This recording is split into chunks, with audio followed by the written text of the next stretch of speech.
Let me start off by stating the obvious, that difficult times are no longer just on the horizon, but they're here. Never in my life have I seen so many things turn so rapidly bad for so long for so many, and nobody can really tell how bad it's going to get. Normally, we can see some glimmer of a positive path, but I have to be honest with you, a statement I found myself repeatedly saying here lately on the channel.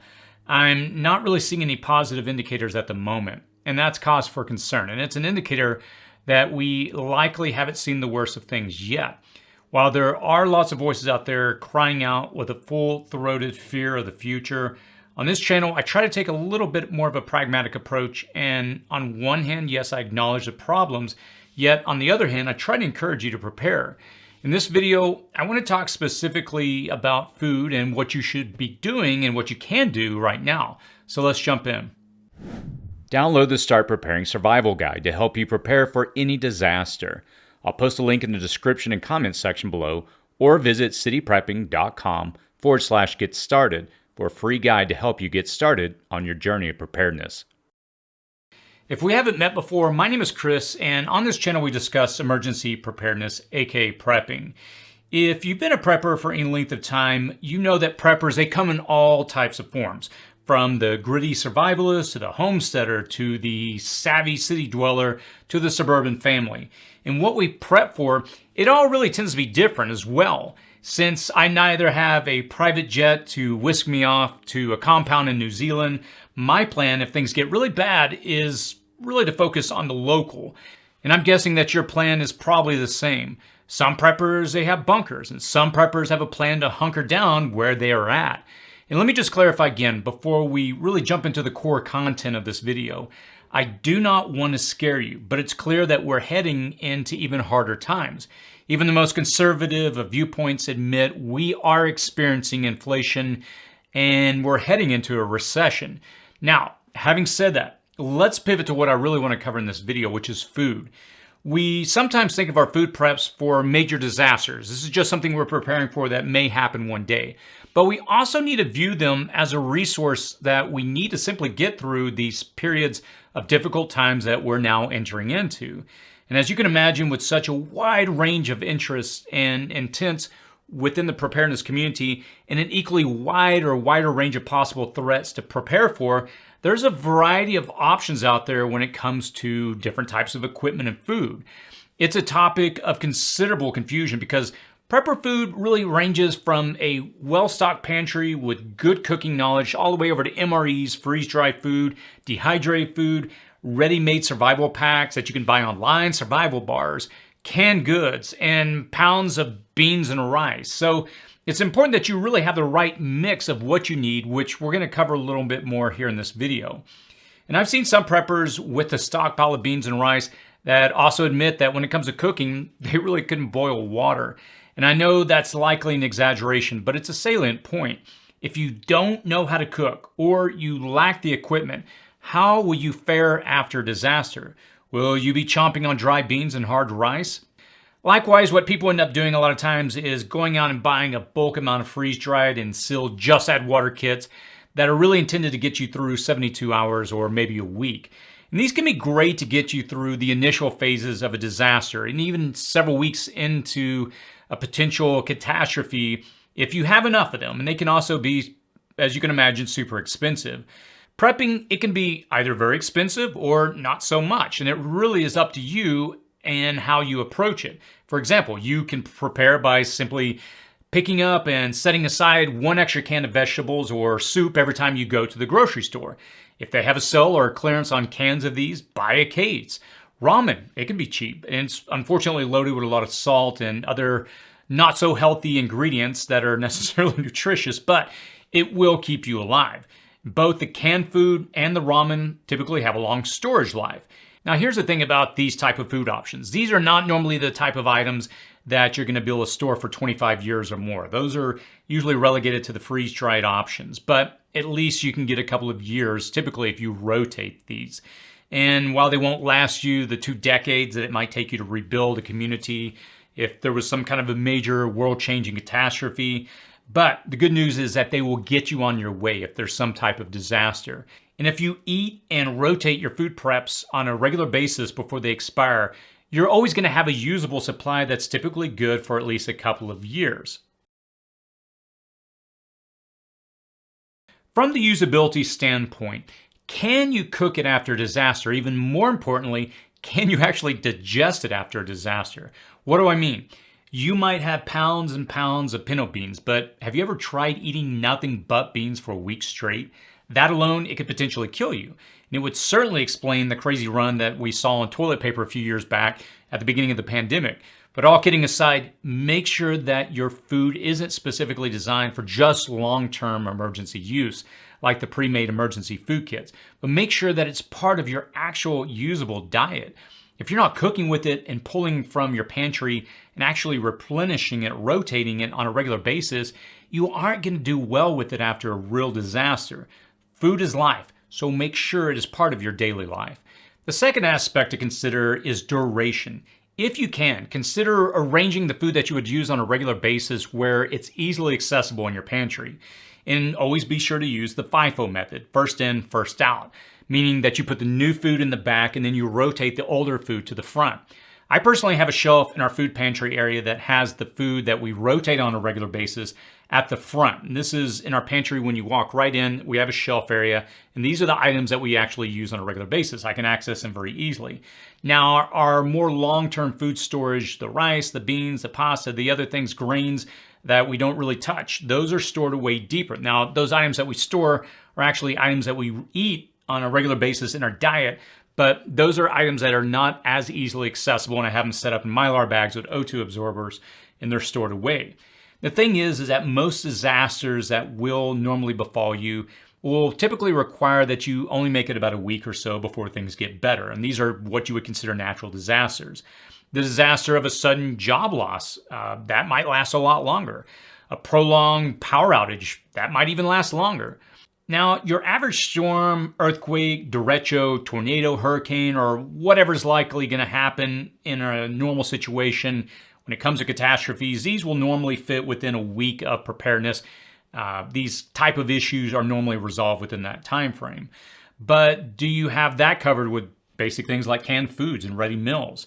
Now, your longer disasters are a lot more rare, but they're possible. And things like Katrina, the Texas power outage, that we're now seeing issues with flooding, cutting off communities from the outside world.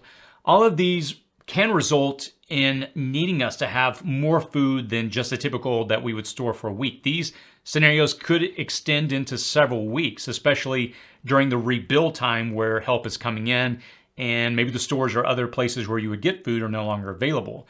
And all that to say, preparing for that can still be accomplished through canned foods and the not so expensive freeze-dried stuff. Now, having covered basic things that you can get at the store for preparing for most likely scenarios, if we were to look on the other end of the spectrum, if you're preparing for a total collapse of society and the need to rebuild, do you have a year, 6 months, or even more of food set aside? And that's obviously going to take time and money. Now, when we think even longer, do you have seeds for planting? You won't be able to reap a harvest from either bullets or batteries. So you really have to consider long-term food sources when competition for natural disasters is extremely high and people are going to be desperate. You could have copious amounts of long-term 25-year shelf life food that costs you a fortune to purchase, but you might only be able to eat it for a few months before your plans have to change. When it comes to disaster preparedness, a lot of times when we think about long-term preparedness, we often think about, hey, I'll stay in my house for as long as possible, and that may be years. I mean, that could be a possibility, but more than likely at some point you're going to be forced to flee. After all, that wildfire that decides to sweep your area simply is not going to pass you by when it's heading in your direction. So you have to begin to ask the question, how portable are your food resources? What do I mean? Obviously, the cans aren't going to really do you much good if you're on foot because of the weight. Carrying a lot of cans would be problematic. Now, on the other hand, things like your super lightweight Mylar bags of freeze-dried food, those will allow you to carry far more calories in your pack. Of course, you're going to have to be able to secure water to rehydrate that. Still, bugging out, as I always try to encourage people on this channel, is really a last resort. So you don't need hundreds and hundreds of dollars of this specifically preserved food to really have a chance at surviving.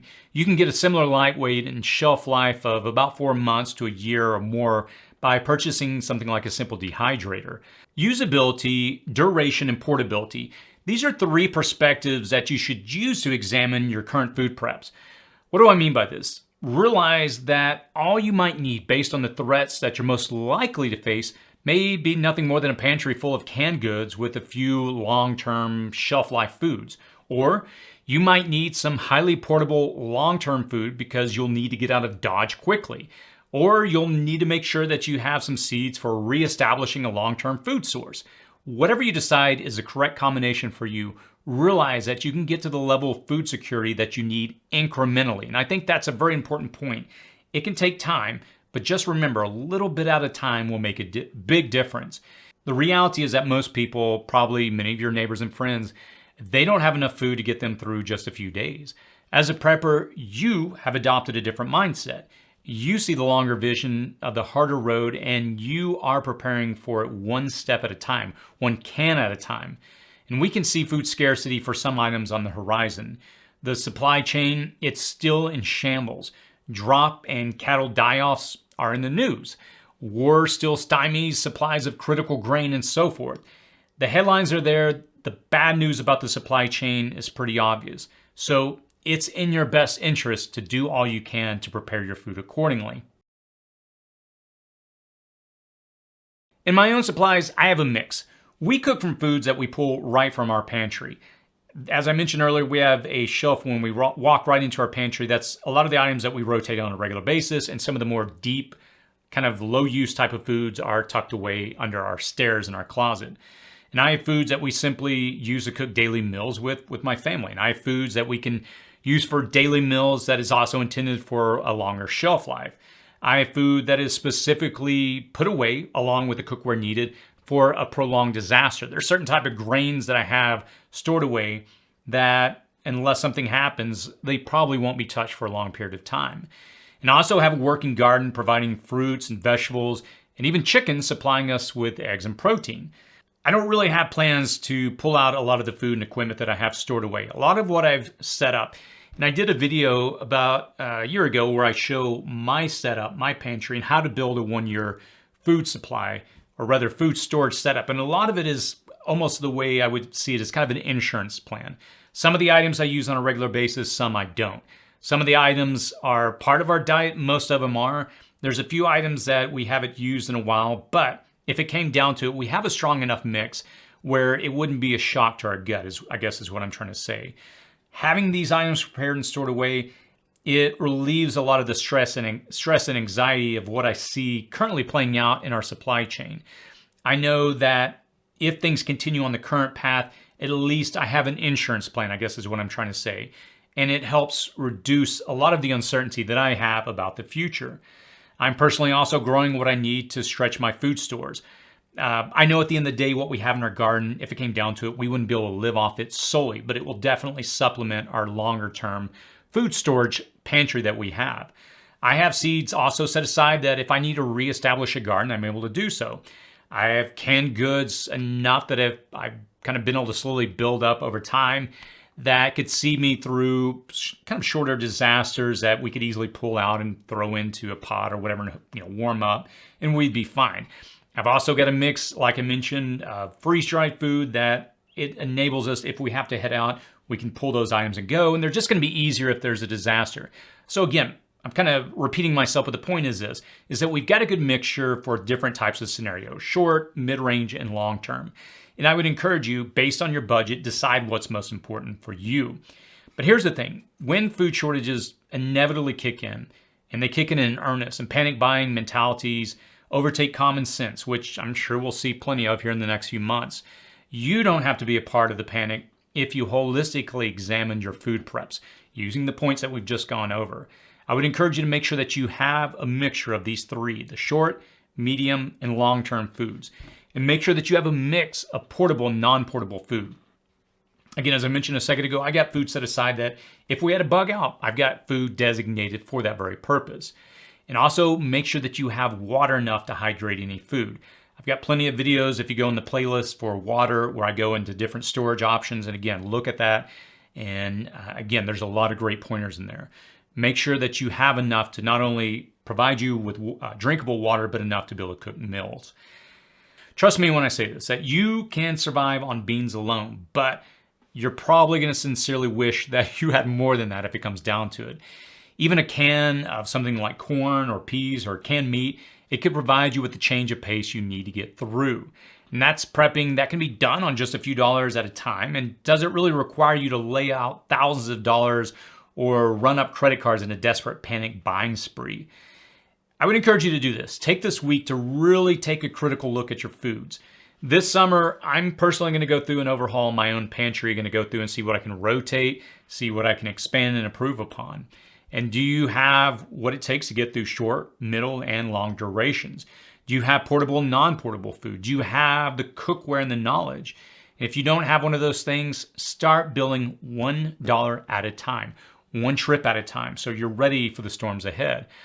I have a good friend that's a prepper in Dallas, Texas. We talk a lot, and he has slowly built up his pantry over time, and he's shared the victories. It's been really neat to see the progress that he's made, but it all started a few years back, and he's taken the time to slowly build. The point is, it's never too late. It takes time, but start today.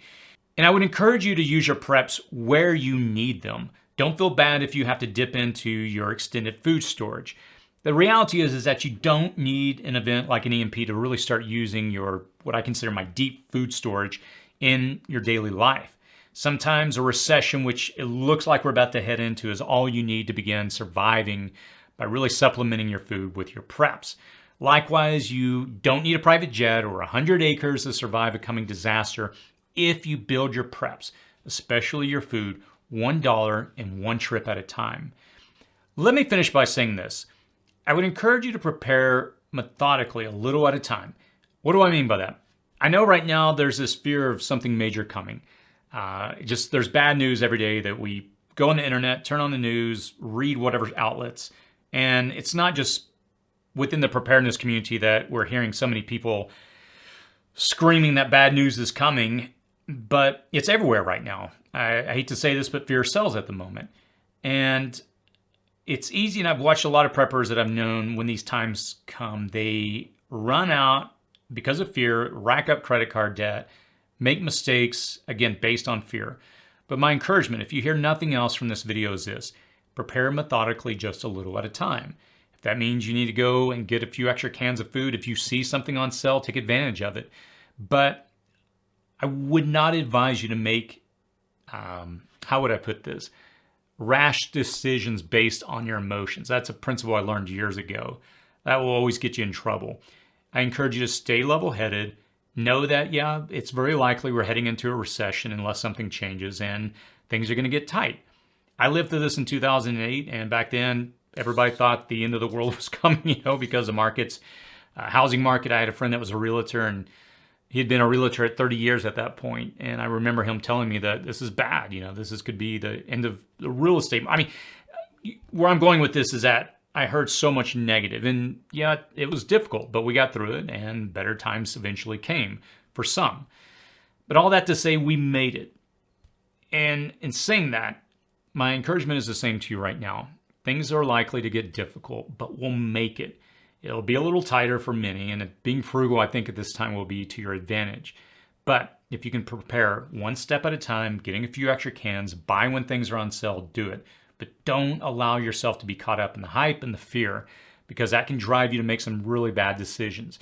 If you're asking yourself, am I doing this out of fear, and this could get me potentially in debt or put me behind, is this the right decision? 9 out of 10 times, unless there's some major storm coming like a hurricane that you have to prepare for.